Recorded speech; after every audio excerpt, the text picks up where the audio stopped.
give your add-ons, your queries if you have any questions, and you're also welcome to have a good discussion in the classroom.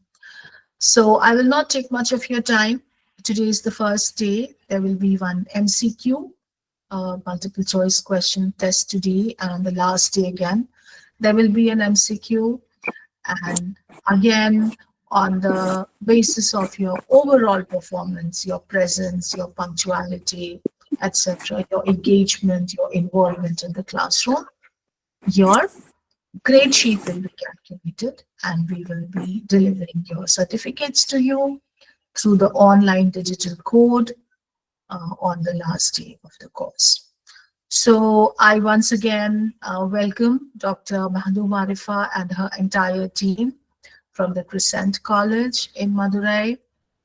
I welcome our resource person, Dr. Aftab Ahmad Ansari, present here to deliver the first session. And I welcome each one of you, my dear participants, from, I think we are all here from far and wide. There's no divide, but I won't say it's a north-south divide, but it's a long distance that we're covering here in this virtual media. So thank you so much for coming to the Aligarh Muslim University virtual platform. I hope you will learn a lot, and I hope what you will take from here is not just the orientation and sensitization with the National Education Policy 2020, but you will also take from the Aligarh Muslim University some of our standards of excellence in academics, some of the good practices that we have in place, and some of our quality mandate, which has made us one of the top 10 universities of the country, one of the few educational institutions of the country in modern technical scientific education, which are more than 150 years old. This year, on 24th May, the AMU completed its 150 years because the Madrasatul Uloom, which is called the AMU College, founded by Sir Syed Ahmad Khan, our founder, and this happens, the next month happens to be his birth month also. This college was founded here in Aligarh in 1885. And by that token, this is the sesquicentennial year of the university. I'm sure what you will learn from here will also be an extension of the good practices in higher education management, in the upkeep of universities, and in promoting the idea of a university. I welcome once again Professor Aftab Ahmad Ansari Saab, our resource person, and it's over to you now, Dr. Mahdoom Arifa. Assalamu alaikum, ma'am. Walaikum salam. Bahut shukriya, ma'am, for giving me the opportunity. It's always a pleasure having you, Aftab Saab. Dr. Mahdoom Arifa will now take over from here. Thank you. Shukriya, ma'am. Thank you, madam, for your nice introductory and welcome notes. Good afternoon, everyone. All praise to the Almighty, source of all wisdom, strength, and mercy. To fulfill the vision of our founder, Al-Haj B.S. Abdur Rahman, our Crescent College of Education for Madurai, in collaboration with UGC MMTTC Aligarh Muslim University Aligarh, organizing the 45th NEP Orientation and Sensitization Program. It is my duty to welcome our esteemed Director Faiza Abbasi Madam, UGC MMTTC AMU, respected resource person Dr. Aftab Ahmad Ansari, Mr. Syed Sulfikar, and dear participants from various institutions. A warm welcome to this 45th online NEP 2020 Orientation and Sensitization Program. With great pleasure and deep respect, I welcome you all for this online program. With great admiration and gratitude, I would say few words about our dynamic leader, Madam Dr. Faiza Abbasi, Director, UGC MMTTC Aligarh Muslim University. Madam has intellectual depth with social sensitivity, leadership with humility, professionalism with creativity, and women's empowerment with community. Thank you, Madam, for choosing our institution as that is for as a host institution. Your support will lead our institution a milestone in the path of education. Let me introduce our today's resource person, Dr. Aftab Ahmad Ansari, MA, MAd, UGC, NET, PhD, Associate Professor in the Department of Education, Aligarh Muslim University. He is a distinguished academician and accomplished researcher whose contribution in the field of teaching is significantly enriched. Sir is having 15 years of experience in the field of education as principal, dean, head, chairperson, coordinator, special observer, university observer, external observer, spot evaluator, guide and supervisor, convener, and committee member. Sir has attended 6 department programs, organized various orientation programs, seminars, workshops, and other academic and professional activities. Sir has been invited as a resource person for lectures at 16 different places. Sir has published 9 research papers in peer-reviewed and UGC CARE-listed journals, 3 chapters in edited books, and 25 presentations at seminars and conferences. He has participated in 27 orientation programs, refresher courses, workshops, and other educational events at both the national and international levels. Sir's role as a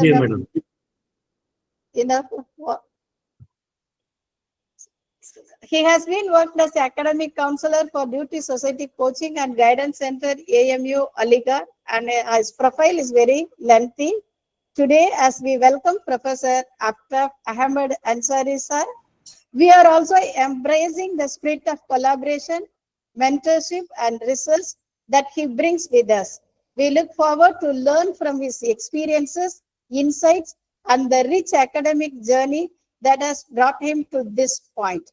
On behalf of Crescent College of Education for Women, Madurai, I extended a heartfelt welcome to our resource person, Dr. Aftab Ahmad Ansari.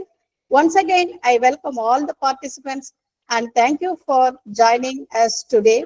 Your presence here enriches our gathering, and together we are creating a space for collaboration, learning, and growth. We are excited and privileged to have you all with us. Thank you. I welcome our resource person to hand over, take the session. Thank you. Thank you, ma'am. Thank you very much, ma'am, for your this generous introduction and making it short. And for that, I would like to thank you. First of all, I would like to thank Professor Faiza Abbasi, ma'am, for giving me this opportunity. And then the institution. One important thing which I want to mention here, that the topic which has been assigned to me to speak on, that is inclusive education. And in inclusive education is like an umbrella term. So I have chosen only one aspect of this inclusive education, and that is education for differently abled person. And the reason behind it is that NEP 2020 is specifically focused on the people who are having some or other type of special needs, and they are till date they have not been considered in the mainstream in our society. And of course, this NEP 2020, I brought them and trying to brought them in the mainstream of society. So in this way, this is also a very important topic, participants. And another reason of choosing this topic, that is COVID-19. That's why I have chosen this topic to speak on this, that COVID-19 has made all of us like disabled, or you can say that differently abled person, that we were not able to interact with each other physically. That's why post-COVID period also remind us we have to discuss such topics of, and that is one of the important aspect of this inclusive education. And I will start my this discussion with one of the quote by Levin in 2000, that ignorance is a guarantee of marginalization. 1 billion people, or 15% of the world population, experience some form of disability, and disability prevalence in higher. Nearly 2/3 of individuals with disabilities live in developing countries and sustain themselves with the less than $1 per day. So this is the situation, participants. If you will see, the person with disabilities are more likely to experience adverse socioeconomic outcomes such as less education, proper health outcomes, lower level of employment, and higher poverty rates. COVID-19, as I mentioned already, continues to have wide-reaching impact across the globe. Even in general population, it is important to note how persons with disabilities are impacted by the pandemic, including health, education, and transport considerations. I will just mention if the total population of the world have impacted by the COVID-19, just imagine what are the condition of those people who were suffering from the different type of disabilities, how they have countered this situation of 2 and 3 years, that is the COVID period, how they have faced. So this is another question, we will discuss it. Another point, that is 98% of all students with disabilities lack access to primary education. They are socially, economically, and physically excluded and marginalized from mainstream society. And this is quoted by Lang 2007. People with disability face barrier in accessing services like health, education, employment, and transport, among others. Participants, slides so visible hai na?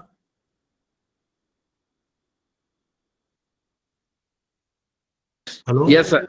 Okay. Yes, sir. So, Aftab bhai, we can see your slides, but they are in the edit mode. If you could show us the slide show, Okay.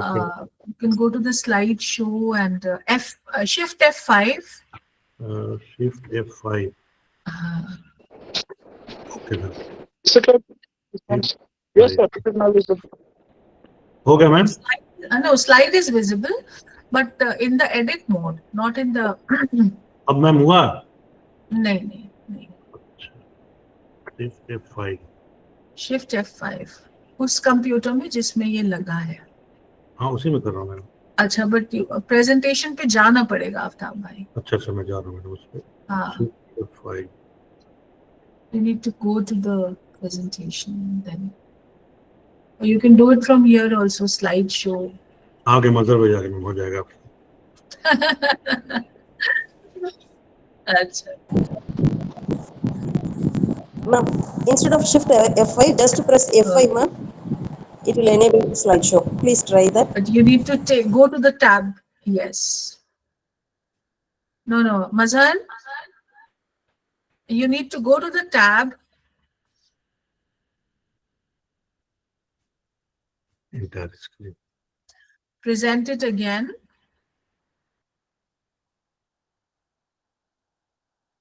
Go Okay, to the ma'am. tab. नहीं, अभी तो your presentation has ended. The presentation needs to be back. Yes, that's nice. Perfect. Thank you. Wonderful. Yeah. Thank you. So I was discussing about the people with disabilities face barriers in accessing services like health, education, employment, and transport, among others. The another point, that is people with disabilities are more likely to be unemployed than non-disabled people.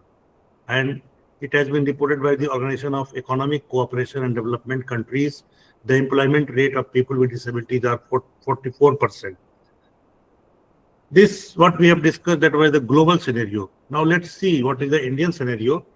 Of course, India needs growth, but more importantly, it needs inclusive growth. And this is the vision and mission of our present government, that no Indian should be left behind. This means education for all and higher education, research and innovation that creates a product that services which are affordable. In this way, India has the second largest education system in the world with 100 million children aged between 6 to 14, and around 25 million of whom are out of school. And this is the World Bank report. However, bearing in the mind that apparently only 35% of children are registered at the birth UNICEF 2004. Other estimate between 35 to 80 million out of school. That is single study conducted by the single in 2005. So participants census 2011 that report that 2.2% disabled population are challenged by NGOs. This what I want to convey here, that 2.2% population, which is calculated by the census 2011, that is also challenged by various NGOs which are working in the field of that is differently able children or differently able people. They believe that the figure to be closer to 6%. बहुत सारे ऐसे NGOs हैं जो report करते हैं कि नहीं, ये 2.2% या 2.2% का जो डेटा है, ये जो फिगर है वो गलत है, और ज्यादा आबादी इनकी है हमारे कंट्री में, that is around 6%. So this is what the scenario of India. And one important thing that India disability is measured on 5 categories. That is sight, which is called visually challenged people; speech, that is dumb; hearing, deaf; locomotor, orthopedically challenged; and last, mental retardation, which includes disabilities such as autism. So these are the 5 categories of disabilities which are well recognized by Government of India. And in addition, a person has to be medically certified as having 40% or more of one of these disabilities in order to be counted. ये एक general हमारा एक parameter है government of India का, यानी different medical उसका, कि अब जब हम डिसेबिलिटी का सर्टिफिकेट देते हैं, when we issue the certificate, we just see that the person must have the disability more than 40%. Then we will certify them as a disabled person, and he or she is qualified to request for the disability benefits or those benefits which one's required. So according to National Sample Survey 2002, only 45% of the disabled population is literate, and 9% has secondary level education or higher. Among children with 0 to 9 years, 1.7% have a disability. Furthermore, boys 1.81%, girls 1.58% in India have disability across the age group. So this all data is from the census and other very well recognized surveys. Participants see here that the scenario of the disability in category wise, that the population of disabled age between 5 to 9 with different disabilities or different types of disabilities. If you see that 17.24% are visually challenged in seeing, those who cannot see properly, and 19.46% are in hearing, and 9.91% are in speech, the one who cannot speak. In movement, those who are having the locomotor disabilities, 14.12%, and mental illness, that is 8.30%. Mental illness and the mental retardation, that is 1.94%. So, and any other, that is 19.89%, and multiple disabled person, those who are having one or more than two disabilities, they constitute 9.13% of disabilities. So this is the different type of disabilities. Now, if you will distribute this on the basis of their domicile, that is rural and urban categories, you will find that just see what is the paradox, that 29% population resides in urban areas, and 71% population of disabled people resides in rural areas. And it is a very striking, I will say that the striking point over here, that the rural areas, which is having the very less infrastructural facilities or facilities for which are suiting for the disabled person, and you know that the rural India, how much facilities they are having, and at the same time, the less population resides in urban areas where the facilities are quite better than the rural areas. So again, this population is facing challenge because they are residing much in rural areas and less in urban areas. If you see the distribution of the differently able person or disabled person in different states of India, you will find that at all India level, what I told you, that 2.21% population, 15 states and union territories, the prevalence of disability, proportion of disability person to the population is higher than all India level. हमारे भारत में ऐसे 15 states हैं जहाँ पे 2.2% से ज्यादा आबादी disable population की पाई जाती है. Among the state and union territories, Sikkim has the highest prevalence of disability, that is 2.98, around 3% of the total population of Sikkim.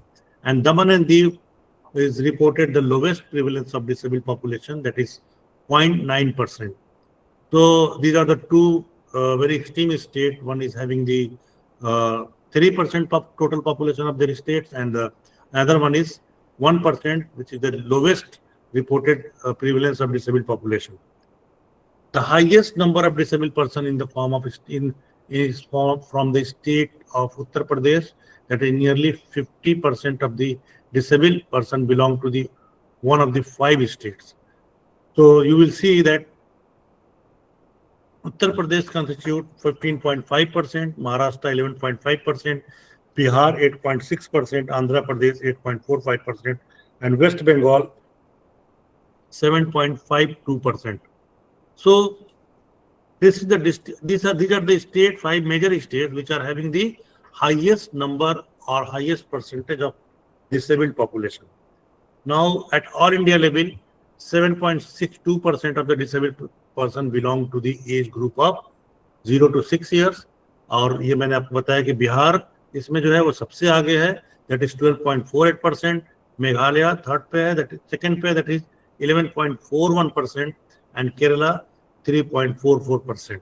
So the state of Uttar Pradesh is the home for the highest number of disabled children in this regard. 4 states, namely Uttar Pradesh 20.31%, Bihar 14.24%, Maharashtra 10.64%, and West Bengal 6.48%, together have the burden of more than 50% of disabled population or disabled children. Participants, India is the one of the few countries. Just you see what is the kind of paradox with this disabled population. India is one of the few countries world over where the education of children with special needs does not fall within the purview of Human Resource Development Ministry. It means that Ministry of Human Resource Development is not taking care of such kind of people. While here, this is a total matter of human resource, making the human as a human resource, and that comes under the Ministry of Human Resource, but they are not considering them as a part and parcel of their ministry, because they have made another ministry that is known as Social Justice and Empowerment Ministry. Why not this ministry taking care of such kind of population? The first question. And the another is the prime focus of which is rehabilitation, not education. We always, even from top to bottom, system always trying to rehabilitate such kind of people who are suffering from one or other type of disabilities. They never bother about their education, they about their welfare. They just talk about their rehabilitation, how to rehabilitate them. कैसे हम उनको asylum में डाल दें, कैसे हम ज़्यादा asylum बना दें. We are not talking much about their mainstreaming in the society. This is another point. India estimated 40 million children in the age of 4 to 6 years with physical and mental disabilities are being excluded from the mainstream education.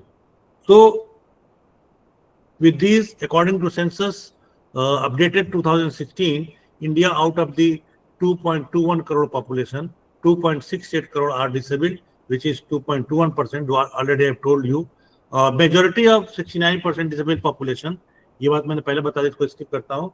Another point that an estimate shows that 8 million children out of a school, that is MHRD का ही ये data है, that is statistic है, many of whom are marginalized by dimension of such as poverty, gender, disability, and caste. So what I want to convey with these data, that this is the basic or this is the fundamental scenario of India's disabled population. With these words, I would like to quote again one more very important and very pertinent quotation given by Emma Thompson, which says that being disabled should not mean being disqualified from having access to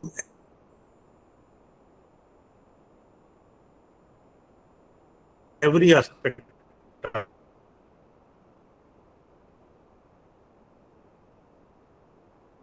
of life. If it means that if someone is blind,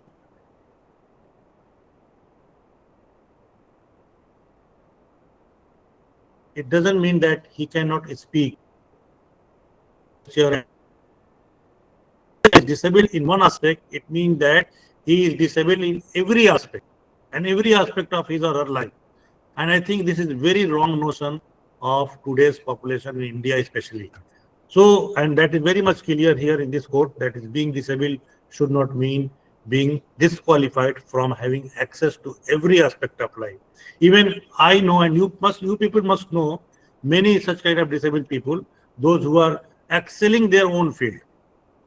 So we cannot say that if someone is disabled, he is useless or he is not able to do any work. That's why the Supreme Court and different ministry have already changed the nomenclature from disability to differently able population. Now the question arises that what are the needs and challenges for equity and inclusion of these differently able persons?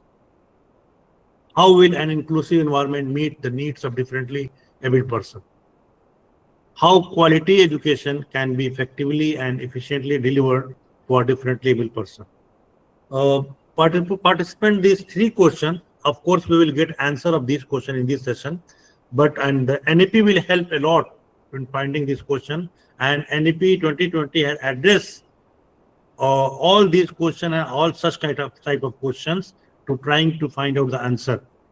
Here, this can only not be possible through inclusive process or inclusive education. And of course, this process of inclusion can only be possible through inclusive education. Because if you will see the process of inclusion in a historical process, you will find great phases they have faced, many phases. I mean, I just find out here 7 phases or 7 eras, you can say, that these people have crossed from first era to 7 era, and still they are struggling for receiving or getting their mainstreaming in the society. The first era, which is known as era of exclusion, and that era is called era of exclusion, when the people or such kind of people, I mean differently able or disabled population, when they get birth in their family and their society, they have been exterminated or abandoned.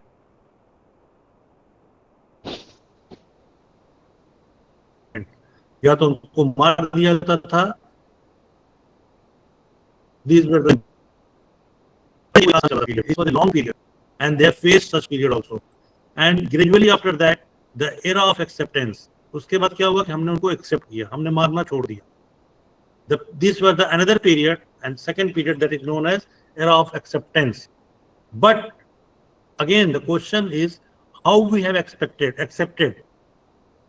किस तरह से हमने उनको accept किया? How we have accepted them as a population, as a people, as a member of the society, as a member of family. Just look here, as a subject of amusement and use. We were accepted them as a subject of amusement.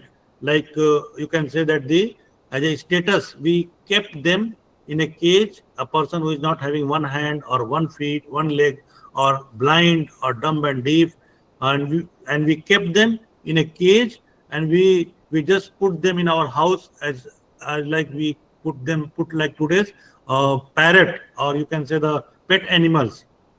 And as far as use is concerned, we use them as an experiment, or that medicinal experiment or other type of treatment or experiments, we use them. So these were our status of acceptance of such kind of people or such kind of population, and that also that was the kind of very long period when we have accepted them in such a way as a subject of amusement.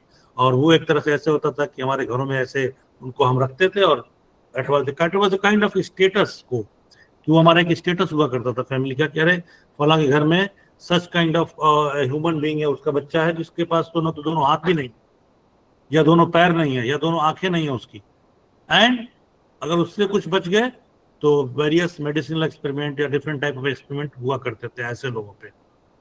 Then the next, that is third era, which started as known as era of prohibition, meaning thereby when the popes and churches were dominant during those days, that we have prohibited them legally and discriminated as a witchcraft. ऐसा माना जाता था कि मतलब ये तो कोई पुराने पाप का या पुराने हमारे कर्मों का एक रिजल्ट है, जो हमारे घर में या हमारी फैमिली में, हमारी सोसाइटी में ऐसा बच्चा या हमारे गांव में ऐसा बच्चा पैदा हुआ है, तो इनको डिस्क्रिमिनेट किया जाए, इनको हटाया जाए यहाँ से. ये कोई ऐसा ना हो कि कोई हमारे ऊपर असरात या असर आ जाए, तो इनको सोसाइटी से या अपनी फैमिली से या अपने गांव से या अपने इलाके से इनको दूर हटा दिया जाता था. And this was legally allowed कि हम ऐसे बच्चों को अपनी सोसाइटी के मेंबर नहीं बनाएंगे, कोई आफत आ सकती है, कोई कोई कोई ऊपर से कर्ज आ सकता है हमारे ऊपर, तो इसलिए हम ऐसे लोगों को सोसाइटी में नहीं रखेंगे. And it was suppose to do so.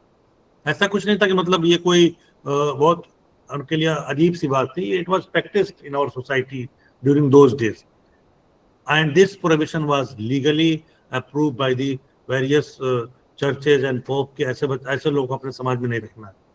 But gradually society got educated and धीरे धीरे जो हमारे सोसाइटी में डेवलपमेंट हुआ, the new era which is known as era of sympathy and asylum. तो if the such kind of people are found in our society, they have been kept in the asylum on the ground of sympathy. So that was institutionalized. Yes, they have the right to live, but they don't have the right to, they have the right to life, but they don't have the right to live together. That was the basic concept of this era, कि आप रह तो सकते हैं जिंदा, लेकिन हमारे समाज में नहीं रहेंगे. आपको एक हम असाइलम देंगे, एक आपको हम अनाथ आश्रम की तरह कोई जगह बनाएंगे, एक इंस्टीट्यूशनलाइज होता है वो, गवर्नमेंट उसको रखती थी, ऐसे जगह पे हम आपको रखेंगे. So this was the kind of another era, and this was also very long period of time when this sympathy and asylum period have they have the such kind of people have faced. And the fifth era, which is known as the era of isolated setting.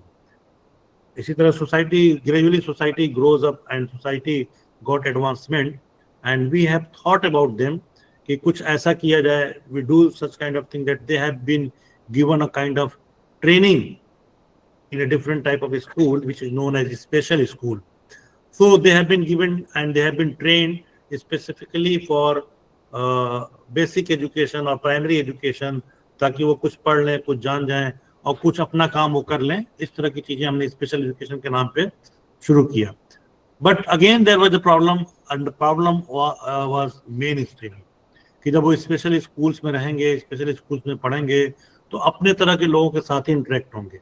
And when they will come out in the society, again they will face the problem of mainstreaming. They cannot live with the normal people if they have been spend a lot of time with the people having a different type of disabilities. So again that challenge was there. So the era of segregated setting was started, and that segregated setting was special classes were provided to them. Yes, ये सोचा गया, ये माना गया, yes, we will allow to come in our school, but you are not allowed to sit in the normal classes where the normal children are receiving their education, meaning thereby they have been kept in the boundary of the school but not kept in the inside of the normal class. They have been given a separate kind of class that is known as, आप लोग जानते हो कि section A, section B, section C और section D के नाम से जो होते थे. तो ए में सबसे अच्छे बच्चे रहेंगे, बी में उससे थोड़ा सा, सी में थर्ड कैटेगरी के और फोर्थ में तो एकदम वो. तो इनको ए और सी और डी कैटेगरी के सेक्शंस दिए जाते थे, क्लास दिए जाते थे, and that was segregated setting. But again problem is there as far as their mainstreaming problem is there. So now the new philosophy came, and that is known as philosophy of inclusive setting, philosophy of inclusive education, philosophy of inclusiveness, and that is still going on, meaning thereby still they are facing the problem that is regular classes. They have got place in the regular classes.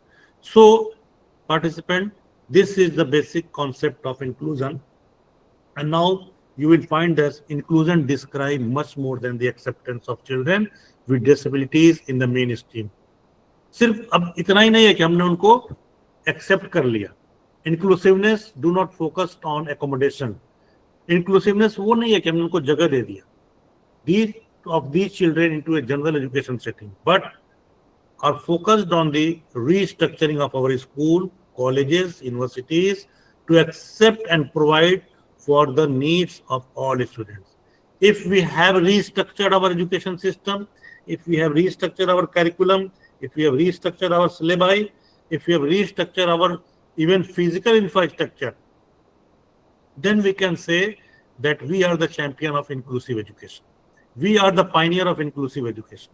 In inclusive program, specialized instructions and supports are provided to any student who is in need of support without labeling him or her as a disabled. In other words, no discrimination is made among the able and disabled children. All the children in the shades of their disabilities are welcomed by making the same school and class along their non-disabled peers. If we are abiding, we are following such kind of practices in our school system, education system, college, and university system, then we can claim that we are the pioneer, we are the champion, we are following the basic, or you can say the real concept of inclusive philosophy. I would like to just clear one important point which always we confuse, that we overlap, that is integrated approach and inclusive approach. Integrated approach is basically education for some. हमने कुछ बच्चों को लिया, we have just picked some children who are suffering from one or other type of disabilities specifically, and we have taught them.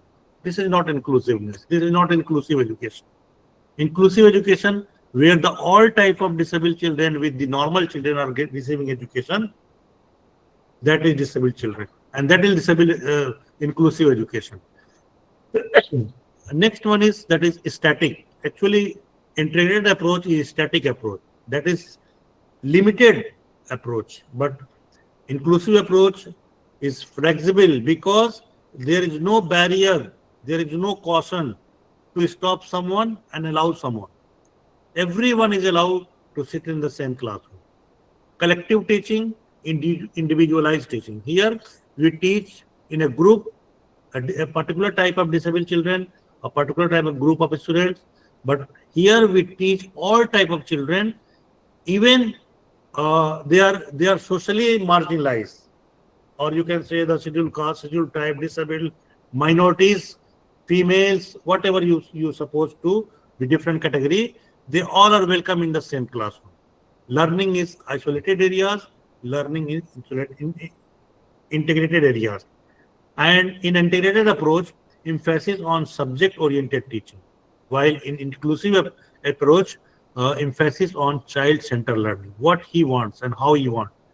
Diagnostic perspective, first we see what type of children are there, we make them group, and then we start teaching. Here, in case of inclusive approach, we don't bother about their different type of disability. We bother about all type of students are welcome in one classroom. Opportunities limited by exclusion in integrated approach, but equality of opportunities for all is the one of the important point of inclusive approach. Disability is viewed. What I told you, that first we see the different type of disabled people are categorized differently and different groups, and then we teach them according to their disability, considering their disability. But inclusive education says no, we have to make our curriculum in such a way that all type of children can accommodate in the classroom, in that particular course. Labels children disability wise. We always try to label the children on the basis of their disabilities. But inclusive approach opposes all type and all kinds of labeling or such kind of labeling. So participant, this is the basic difference between integrated approach and inclusive approach.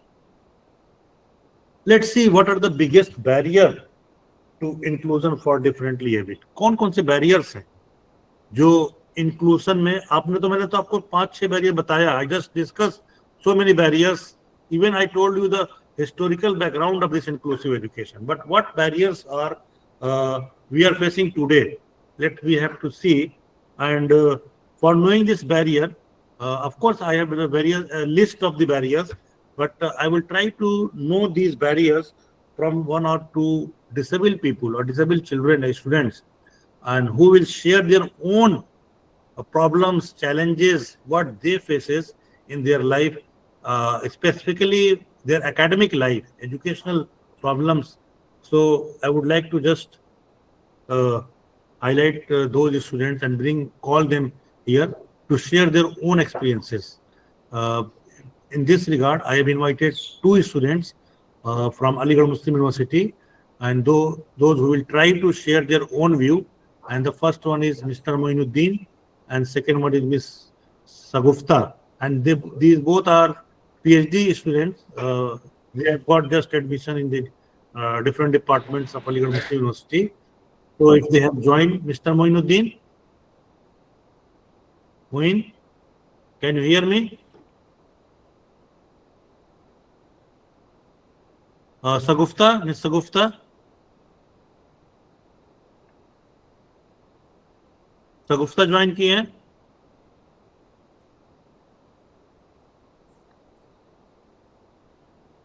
Hello, मेरी आवाज जा रही है participant आपको? Yes sir, आ रही है sir, आ रही है. Okay. 1 minute. This is network problem. Okay. चलिए, let's see. I will discuss. हो सकता है between ये join करें. The Constitution of India equally ensures equality, freedom, justice, and dignity of all individuals, and implicitly mandates an inclusive society for all, including persons with disability. In the recent years, there have been vast and positive changes in the perception of the society toward the person with disabilities. Participants, अभी तक जितनी बातें मैं कर रहा था, कुछ ऐसा लग रहा था ज्यादा कि हम होपलेस की तरफ जा रहे हैं, बट नो, आप 7 एरा से गुजर कर आ रहे हैं. एंड वो एरा जहां पे इनको पैदा होते ही मार दिया जाता था, today they are getting very respectable place in our society and more they deserve. So बहुत ज्यादा वी आर नॉट, बहुत ज्यादा होपलेस होने की जरूरत नहीं है. A lot of work have done and is still going on. And one of the work what the NEP suggested, I will see in the later on. So it has been realized that their condition may be more better if the following barriers be removed. लेकिन कुछ barriers ऐसे हैं जो अगर remove कर दिए जाएं तो और इनकी condition बेहतर हो सकती है. And these barriers are the social barrier, socio-psychological barrier, physical barriers, political barriers, financial barriers, and school, college, university as a barrier. Let's see how these barriers are creating problem for the mainstreaming of more than 2% population of total India. You just imagine कि 2.2% शायद, जिसको बहुत से NGO ने challenge भी किया कि नहीं, ये 2.2% नहीं है और ज्यादा आबादी है. So just imagine this is the population of one minority community, that is Sikh population or other population like in minority community. उनको अगर इन सारे barriers को remove कर दिया जाए, या आप उनके बारे में ज़रा सोचिए कि what to talk about those who are just on the basis of one type of disabilities. They are kept or marginalized since time immemorial for the last centuries. So the first barrier, that is social barrier, or you can say the socio-psychological barrier, and it is attitude towards disabled children. What attitude we are having toward the different type of disabled children? This is the most challenging barrier for disabled, attitudinal barrier faced with the disabilities in physical and emotional bullying. सबसे पहला जो इनको problem होता है वो ये होता है कि we just have their emotional and physical bullying. We always trying to tease them with the different type of words, with different sarcastic words. and that is very much, I will say, the effect on their mind. Society treat them as they are the object of ridicule or outright ostracism in the school and community. Everywhere आप खुद अपने पास देखिए, अपने आसपास देखिएगा, शायद अब कुछ चीजें बेहतर हो गई हो, उससे मैं इनकार नहीं कर सकता, but still they have been treated and they how they have been treated and they are being treated. As with society in general, it is important that consistent and strong advocacy must be given to them, considering that negative attitude and stereotype are often caused by a lack of knowledge, understanding, and acceptance of person with disabilities. So this is socio-psychological barrier, one important thing. And another point, that is physical barrier. Lack of wheelchair ramps in disabled-friendly university, like university buildings, government offices buildings, mall, parks, playgrounds, washrooms, and public transportation is the main difficulty identified by several students with disabilities when going to school and public places. So these are the common barriers and common problems that is known as physical barriers. Even you also identify very easily when you just step up in a building and you just imagine कि अगर कोई एक physically challenge बच्चा आ रहा है जिसके एक पैर नहीं है, उससे अगर तीसरी मंजिल पे आनी हो तो कैसे आएगा. कोई ऑफिस हो, कोई मॉल हो, कोई आप कह सकते हैं कोई कॉलेज या यूनिवर्सिटी हो, हमें आपको चढ़ने में we have to face lot of problem in stepping on the different floors. So what to talk about those? Undoubtedly, most education institutions structures do not respond to this requirement. आप कुछ अब तो कुछ होने भी लगा है, otherwise, but still various institutions, number of institutions in different parts of India and different state of India is not responding for the such kind of population. There is also lack of facilities or assistive devices to aid children with a particular type of difficulty. Though assistive technology, which means that the product that are services designed to meet the particular needs of people with disabilities. अब बहुत सारे ऐसे gadgets आ गए हैं जिसका इस्तेमाल अगर हम करें तो खास तौर से ऐसी पॉपुलेशन के लिए, ऐसे बच्चों के लिए काफी आसानियां हो सकती हैं. Next one is the political barrier. You will surprise to know, participants, the policy makers who have unsound grasp or opposing view on inclusive education or obstacle to the implementation of inclusive education and inclusive policy. Our leaders, our politicians, our policy makers, our administrative service servants, they are not ready to accept them. They are not ready to respond them positively. They are not ready to give any kind of, even most of the people don't know what is inclusiveness, what is inclusive education. We, the people who are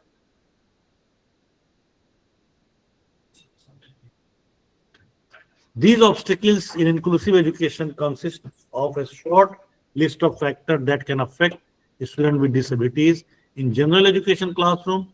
Only a profound understanding of these factors and relevant issues that hinder inclusion and the elimination of them will make true inclusion and reality for all children to learn together. Of course, if these people will not able to understand the challenges, the problems, how they will make the rules and laws, how they will implement the rules and laws, because they are the lawmakers. And if they will not, and if they will have the ungrasped or opposing view, how they can be accommodated in our society, how they can brought in the mainstream of society, how we can fulfill the dream of inclusiveness in our society, how we can fulfill the education concept of education for all, aims and objective of our government, our country, that education for all.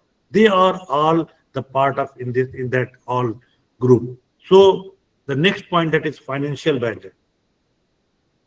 Adequate financial resources are a big challenge to inclusion.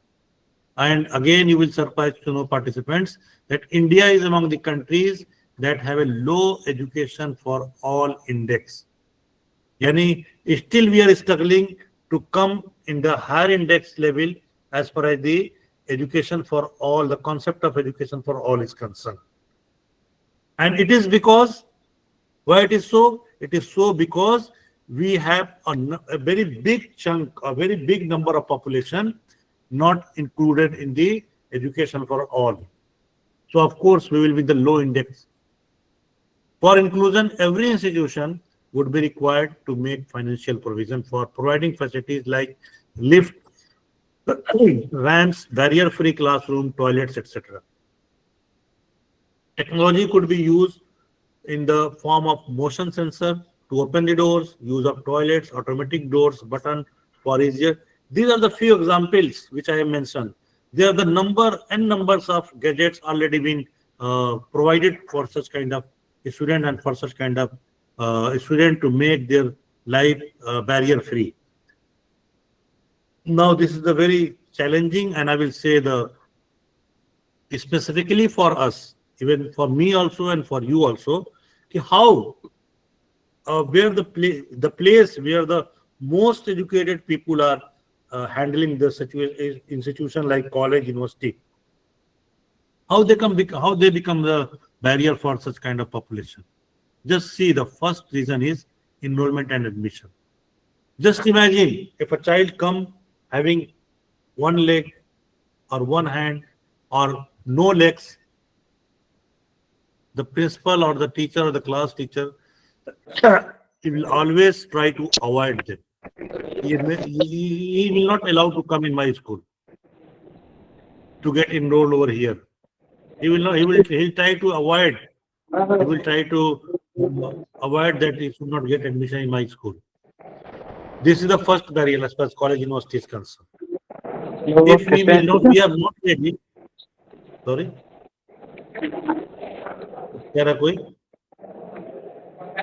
So this is enrollment and admission.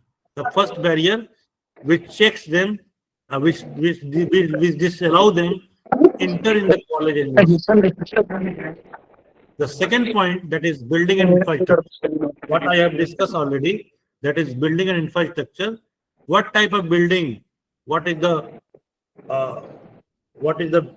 condition of that building? Where that is air free. The building and college university have the ramps, lifts. A child who is suffering from one or other disability type of disability can easily access to the principal room, and can easily access to the classroom, can easily access to the lecture theater.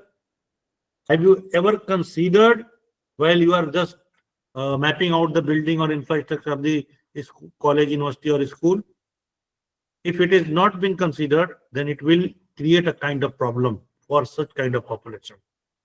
Next one is class size and pattern. What type of class and what type of size of the classroom? That also matters a lot, especially for such kind of children. Another important point, that is communication. And of course, this communication means a lot for such kind of people or for such kind of students. I mean to say that how we communicate disabled population. We always, I will say that here, miscommunicate them. We always don't have proper communication with them, because we treat them that they have got admission and they are burden over us. No, they are not our burden. They have right to get education. They have right to get admission in our school and college, university. We always even we don't try to talk with them. जब कोई बच्चा आता है, if someone some disabled child want to talk to us, we always try to avoid them. Okay, you go. You have got already got admission. I will see you. No problem. You don't bother about my class. You don't bother about my lecture. Whether you are understanding or not following my points, that don't matter. Okay, you got admission. Go and prepare yourself. Why? Why he cannot ask question from you? Why he cannot say that the map you have drawn on the blackboard, just explain me in words? So this is the communication, and the communication is one of the barrier for them if we are not communicating properly with them. Curriculum has a problem. Most of the, I will say, the most of the curriculum is not as I will say that as comparable or as competent to accommodate such kind of people, such kind of children, because whenever we frame the constitution, whenever we construct the curriculum, we never keep in our mind such kind of population, such kind of students who will also sitting in our classroom. We just construct or develop the curriculum according to the normal population. No, we have to consider it. And if we are not considering, again, that is a problem of that. Again, that is a barrier for them to accommodate and to include them in the mainstream of education. And the next one is untrained teacher. Untrained teacher means those who don't know ABC of inclusive education.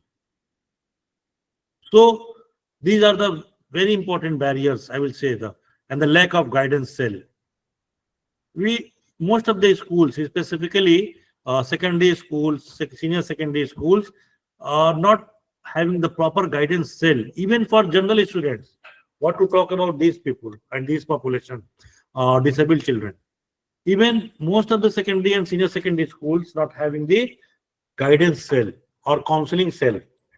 So for them, this is a kind of boon if it is provided to them. So the lack of guidance cell is also a kind of barrier for such type of children. Of course, participants, various policy and perspective have been framed for bringing the inclusive education and inclusive society. As far as the policy perspective is concerned, you will see that various national and international laws, policy, programs, and commissions have been constituted, but still we are lagging behind as far as the 100% inclusion. To eradicate these barriers, Government of India has enacted various legislative policies and programs for which are, I just chosen some point. I selected some points and want to put before you. That is the Constitution of India declared in 1951, formally affirmed the equality before law. This is one of the basic concept of equality before law, means without discrimination on the basis of caste, creed, culture, religion, and disabilities. The first school for the deaf was established in Mumbai 1883, and the first school for the blind was established in Amritsar in 1887. Now, the 93rd Amendment of the Constitution has made education as a fundamental right for children in the 6 to 14-year age group, thereby making it mandatory for all children, not for only general children, not only for normal children, to be brought under the fold of education. This includes children with disability also. Education Commission 1964, which is popularly known as Kothari Education Commission 64-66, first suggested that the education for handicapped children has to be organized not merely on humanitarian ground, but also as an aspect of utility. The National Policy on Education 1986 emphasized the removal of disparities and ensuring equalization of education opportunities for various types of disabled children. Mental Health Act 1987 also talks about the disability, and Rehabilitation Council of India Act 1992, the number of policies, Person with Disability Act 1995 and 2009. Participant, this is the very, I will say this is a milestone. This is the milestone. कुछ लोगों ने unmute कर लिया है. Kindly mute yourself. Printer का या ink hotel का number 3110 कौन सा रंग चाहिए? MYC. Can you mute yourself? Black नहीं चाहिए, बाकी सारे चाहिए. ऑप्शन कौन सा भाई? Mother option Dr. Manish sir. Manish sir. Yes sir. Can you mute yourself? Mute कर लीजिए please. Okay. These are the PWD Act 1995 was basically first act for disabled population, which provides equal opportunities, protection of rights, and full participation in education, employment, and creation for barrier-free environment and social security, etc. Uh, what we are seeing today in different college, universities, and other offices, that we are seeing the barriers, we are seeing the ramps, lifts.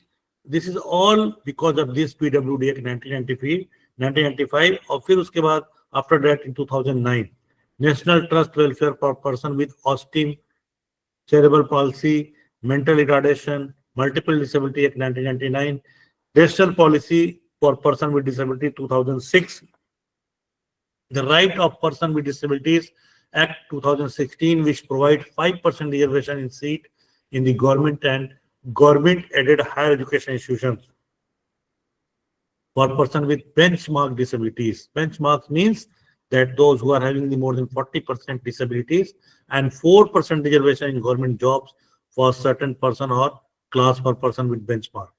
Participant, these are the various number of policies and programs have talked about the disabled population and their inclusiveness.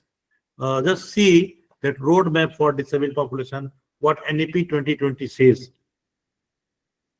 and what it recommends. NEP 2020 is only third education policy to have been brought out by the government of India since independence. NEP does deliver in terms of an ambitious and futuristic draft. However, it appears incongruous with the realities that plunge our society. Participant, the latest provision in the new school policy NEP 2020 approved by India Union Cabinet in July 2020 encourages the promotes barrier-free access to education for all children with disabilities. This underquote means a lot. If policy says barrier-free access to education for all children with disabilities means a lot. If you will see that toward more holistic and multidisciplinary education, that we talk about the global citizenship education, whereas the value-based education shall include the development of humanistic, ethical, constitutional, and human values, truth, righteous conduct, peace, love, non-violence, a specific temper, scientific temper, and citizenship values. So this is what talk about the holistic education, equity and inclusion in higher education. NEP 2020 has facet similar to equity in school education. However, there are certain specifics such as economic opportunity, cost of pursuing higher education, lack of knowledge of higher education opportunities, financial constraints, etc., which find a specific mention. So, under the steps to be taken by the government and higher education institution with regard to ensuring equity, there are due mention of enhancing gender balance in admission and gender sensitization. So, NEP 2020 mission focuses on implementing steps for the educational rehabilitation of impaired people, ensuring that all structures and amenities are wheelchair accessible and disability friendly. So, establishment of cell for person with disabilities for the Divyangjan, which will include representative from administration, instructors, and students. So these are the various provisions have been kept. Extensive use of technology in the teaching and learning to overcome language barrier and provide more opportunities for the young students, strengthening and modernizing the university's library, guarantee and appreciate quantity of books and software that are tailored to the requirements and interests of the people with disabilities. The Center for Disabilities Studies should be introduced or is introduced, developing a sensitive ecosystem for people with disabilities. These are the various recommendations made by our NEP New Education Policy 2020. Participants, you have seen a lot of policies and committees, commissions, which has recommended various types of suggestions, and I will say the way out to bring this population in mainstream, removing the various barriers.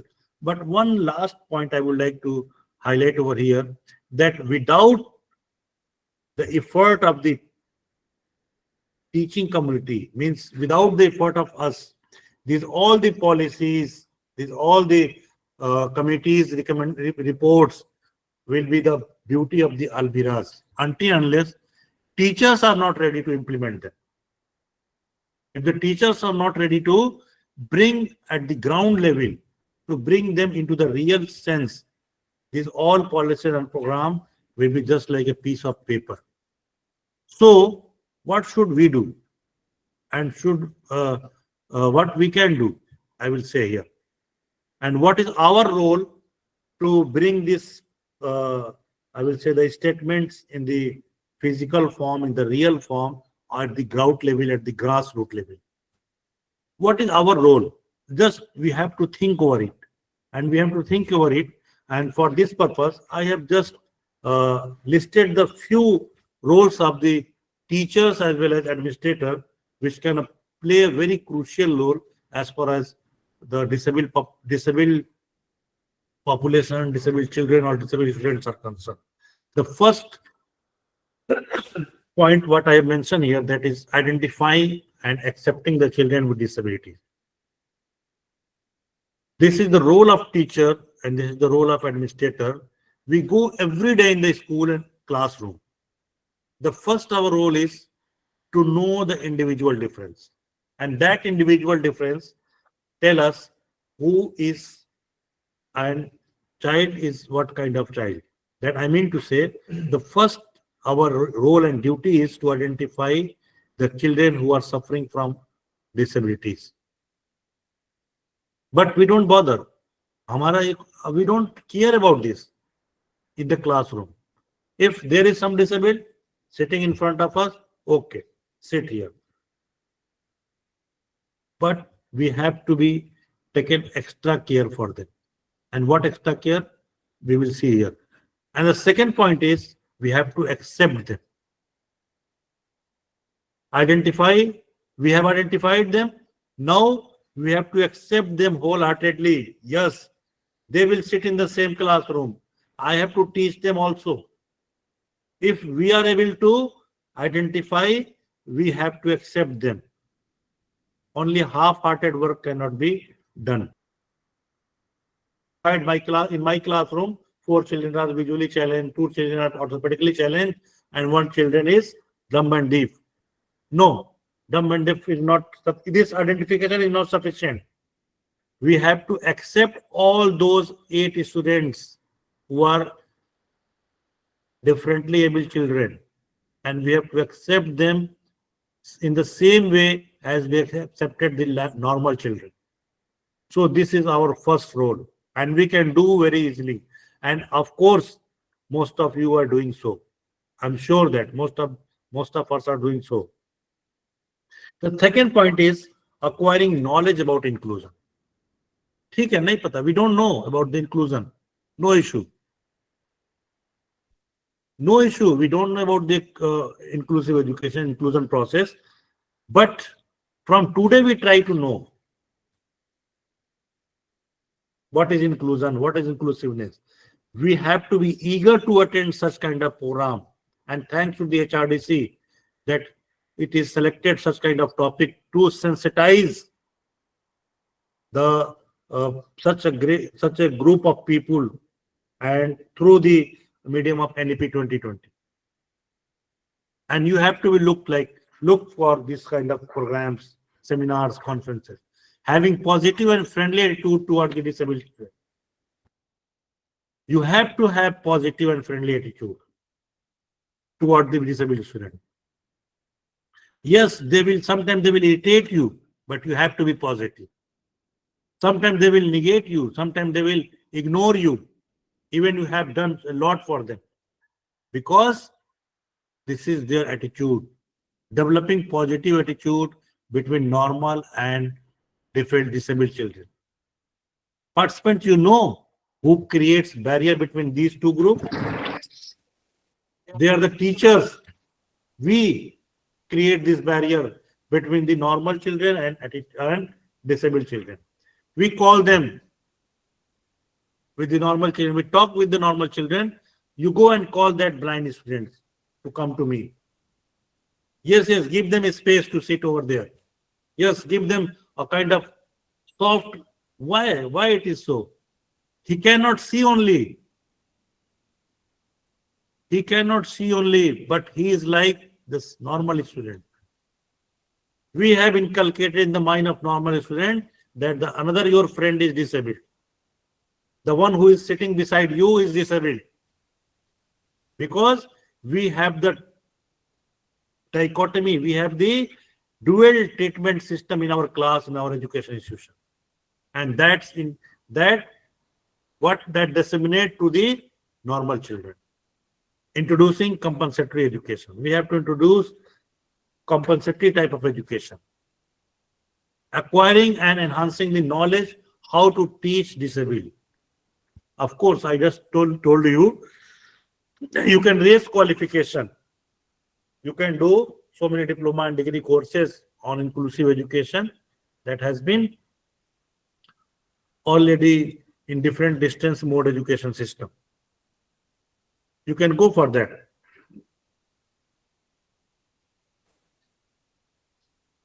And you will receive and you will get more knowledge. You will receive more information as far as this disabled population is concerned.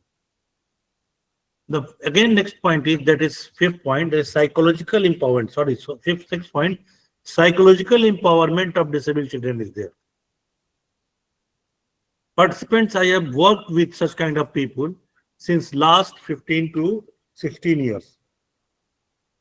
I was just living with this such kind of population in my campus, and what I find, this is my personal experience, that 50% of their empowerment can be made through psychological empowerment, because they are psychologically very weak.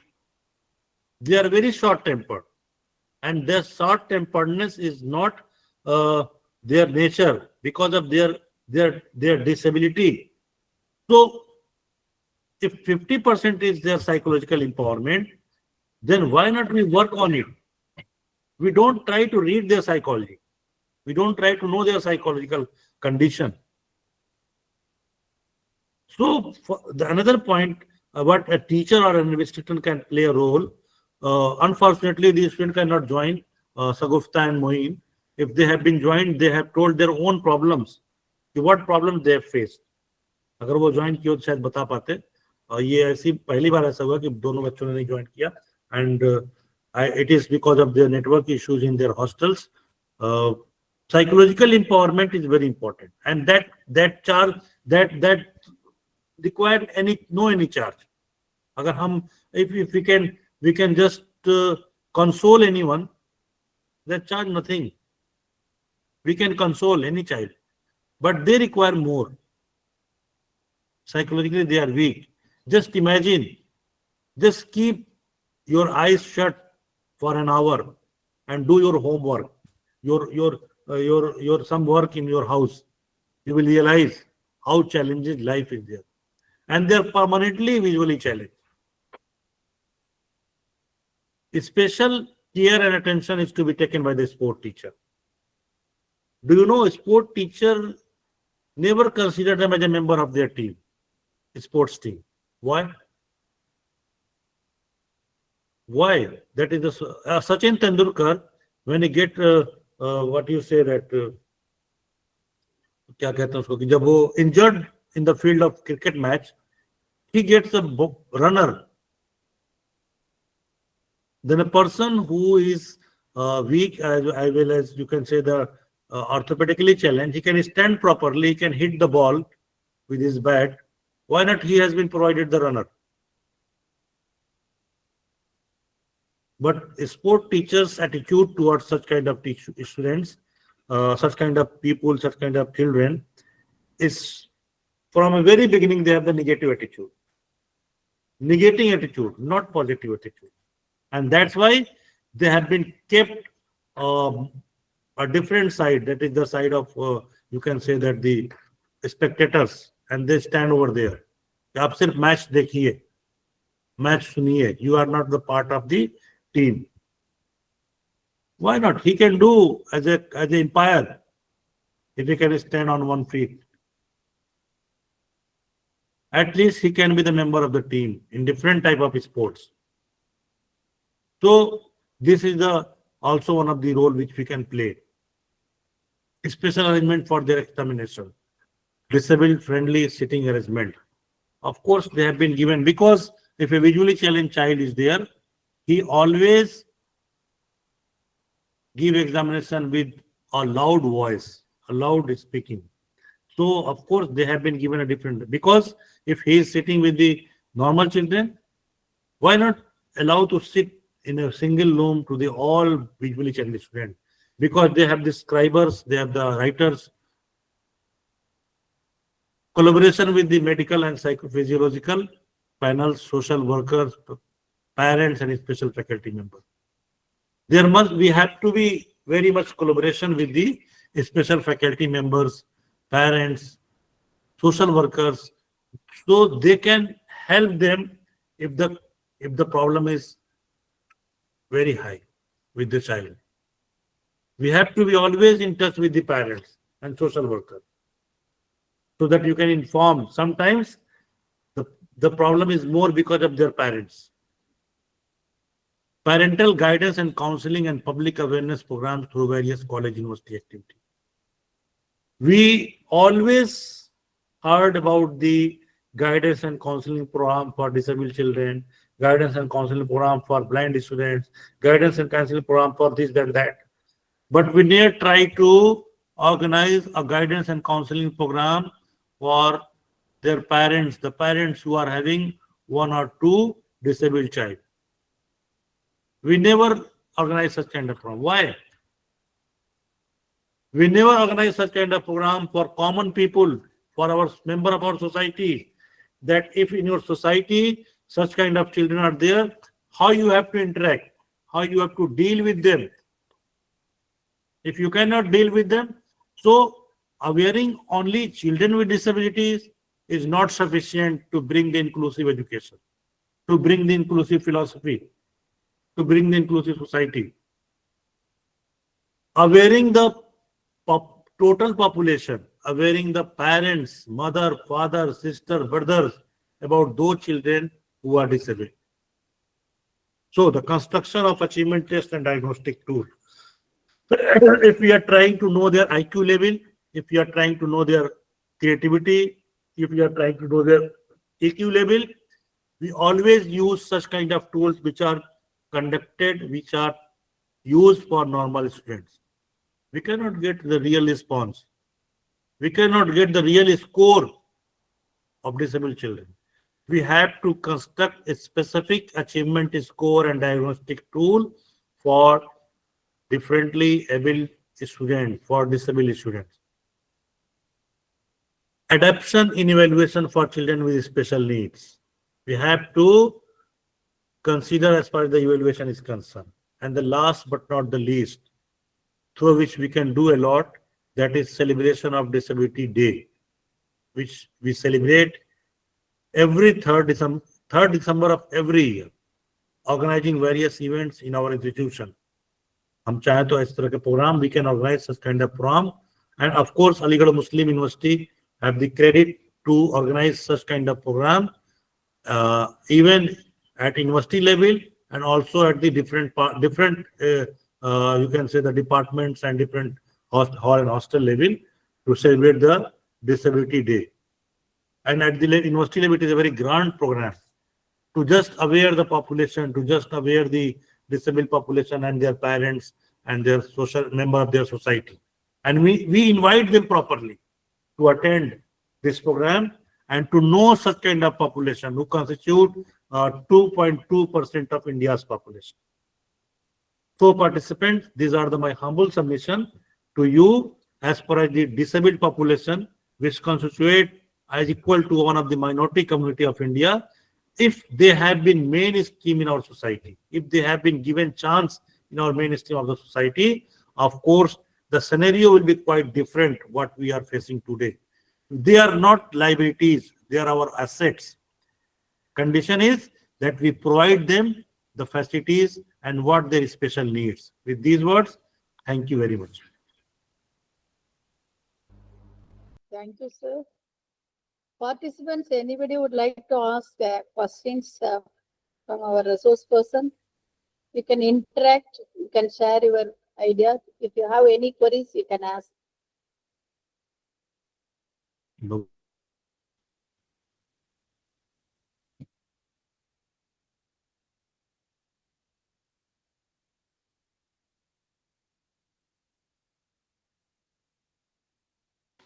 Hello Aftab sir, hello, आवाज आ रही है sir? You are very much audible, sir. हाँ sir, वो ये कह रहे Firoz थे कि sir. इंक्लूसिव एजुकेशन में जब हम डिफरेंट टाइप ऑफ एबिलिटी के बच्चों को इंक्लूड करते हैं क्लासरूम में, तो एक टीचर की रिस्पॉन्सिबिलिटी बहुत ही बढ़ जाती है कि कैसे उन बच्चों को देखा जाए। तो इसके लिए जी। क्या सजेशन हो सकता है सर? इसमें 2-3 चीजें तो मैंने ऑलरेडी बता दी आपको। सबसे हाँ, पहला सजेशन है कि अब जैसे आप अगर करेंगे तो मुश्किल हो जाएगा, ठीक है, क्योंकि आपको ट्रेनिंग हुई नहीं है, नहीं है। हाँ, ठीक है ना। तो पहले तो ट्रेनिंग की जरूरत है, जैसे मैंने मेंशन किया कि यू हैव टू गेट, लेकिन हाँ ये जरूर है कि आप कोशिश कर सकते हैं through such kind of attending such kind of programme, ठीक है। तो आप इस तरह के प्रोग्राम को अटेंड करिए, अवेयर होइए, इस तरह के सेमिनार्स कॉन्फ्रेंसेस को देखिए, इस तरह के जर्नल्स को पढ़िए, तो you will be aware so many things. And of course, the final solution is you have been trained in such a way to deal such kind of children. Okay And sir. for that, now we have incorporated many things in our curriculum, in our department, that is inclusive education and different dealing with the such kind of children, special education as a separate paper. And different universities are introducing the special B.Ed classes, a special B.Ed course. Special B Ed course. तो बहुत मुश्किल नहीं है, आपके लिए बहुत मुश्किल नहीं है कि आप अगर इस तरह की चीजों को अटेंड करते रहे तो धीरे धीरे वेल वर्स्ड हो जाएंगे आप इंशाल्लाह। Okay sir, thank you. Challenging तो है फिरोज साहब, लेकिन नामुमकिन नहीं है। एक्चुअली सर, बहुत सारे बच्चे मेरे घर में हैं जो इस तरह के हैं, और बड़े भाई के 2-2 बच्चे हैं हमारे, इसलिए हमने सोचा कि कैसे इनको ट्रीट किया जाए। थोड़ा सा मुश्किल हो रहा है। हाँ मुश्किल तो होगा बिल्कुल, लेकिन नामुमकिन नहीं है। कुछ चीजें आप जानिए। अब अच्छा, एक लेवल एक ऐसी होती है कि जहाँ पे हम जो हमने डिस्कस किया है उसके लेवल से ऊपर की भी चीजें होती है कुछ, तो उसको उसके लेवल के, मैंने कहा ना कि सिर्फ आप एक लेवल तक उनको पढ़ा सकते हैं, समझा सकते हैं। आप कोई मल्टी डिसऑर्डर है तो उसके लिए तो आपको फिर मेडिकल टीम से कंसल्ट करना पड़ेगा, उनके पेरेंट्स से कंसल्ट करना पड़ेगा, सबको बताना पड़ेगा कि भाई इसकी ये प्रॉब्लम का solution.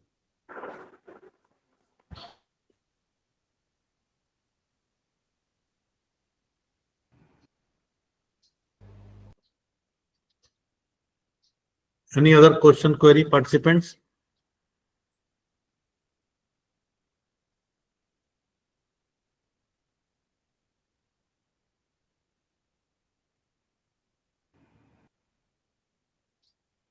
Jabir ma'am,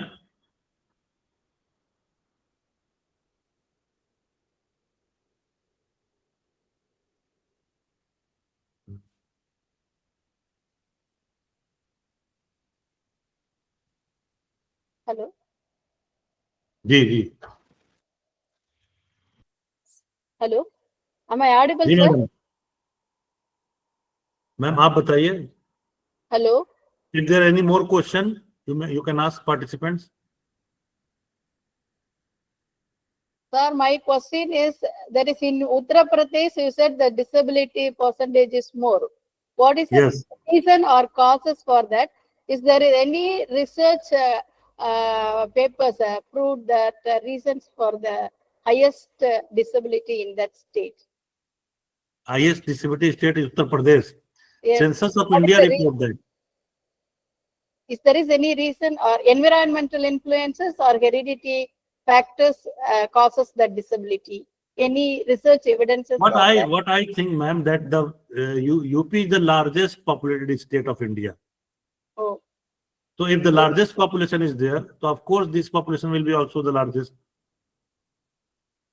The one reason is, and the other reason is so many reasons: poverty, ignorance, so many reasons. Sometimes pre-birth reasons भी होते हैं, sometime after, at the time of birth की भी जो हम लापरवाहियां करते हैं, we have so many problems at the time of birth, after birth, pre-birth, ये सारे challenges भी होते हैं. Medical facilities, lack of medical facilities. Because of these states come under the Dimaru states. They are the socially, economically, and educationally backward states. Okay. Okay, sir. Then you have said about the roles of the teachers for the inclusion, but what the teachers are ready to teach the children. They are all ready to treat the children. But what happened in the public? The parents are not willing to send the child with the normal children. Normal child parents are hesitate to send the children with the disabled children. In that case, how to create a public awareness among the public? How to create awareness? Because teachers are accepting, students also accepting the fact, but parents are not ready. Yes, ma'am. Yes. How many programs you celebrate in your college? That is, we are organizing 2 or 1 program for. No, total programs. In an annual calendar. How many programs? For disabled children, or what aspect you are asking? No, I'm not talking about disabled. In general programs. General 30 or 40. Every year we are organizing. Out of 30 or 40, only organize 2. Oh. I'm sure. I'm right? Yes. Okay. And in these 2 programs, how many, what people you invite them? What kind of people invite them? That is, we are inviting the special need experts, experts from that dyslexia. Only special needs children? Yeah. Why not some parents? Why not some society members? Why not some ward members, ward councillors, people who are influencing the society? Call them, bring them in your program, invite them in your program, and aware them that these are the resources, these are the asset of our society. They can do all the things. Even we are disabled, madam. If I can remove this spectrum, I cannot see properly your name. What does it mean? I cannot give lecture. Yes, I can give lecture with the help of this spec. So they can also do good in the society. They can contribute in our nation building. Only required that you aware their parents, aware the society members. You are organizing 30 programs and you are giving place only 2 for this disabled population. How we can accommodate? How we can compensate this gap? At least 5 to 6 programs should be organized, and each and every program you have to invite their parents, you have to invite their society members, their elder brother, their younger brother. At least compulsorily 1 member of the family should be invited in each and every program. Okay, thank you, sir. Thank you, ma'am. Participants, any queries? Shall we conclude the session? I request Manogari to propose vote of thanks. Good evening, everyone. It's my great honor and privilege to propose vote of thanks on behalf of Crescent College of Education for Women, Madurai, to our distinguished speaker, Dr. Aftab Ahmad Ansari, for sharing such insightful and thought-provoking perspectives on inclusive education. Sir, your address today has not only deepened our understanding of inclusivity in access to primary education of disabled, the global and Indian scenario of disabled population, their learning environments, and it inspired us to reflect on our own roles in creating spaces where every disabled feels seen, valued, and empowered, regardless of their background, ability, and circumstances. By explaining 5 categories of disability age-wise, you have reminded us that inclusive education is not merely a policy or practice, a commitment to rehabilitation, but not education. The data you shared along with research insights and the practical strategies have truly enriched the minds and hearts of our participants, I hope. The quote of Emma Thompson, that is, access to every aspect of life is highly embracing us to emphasize and to implement by mentioning the roles of the teachers and administrators.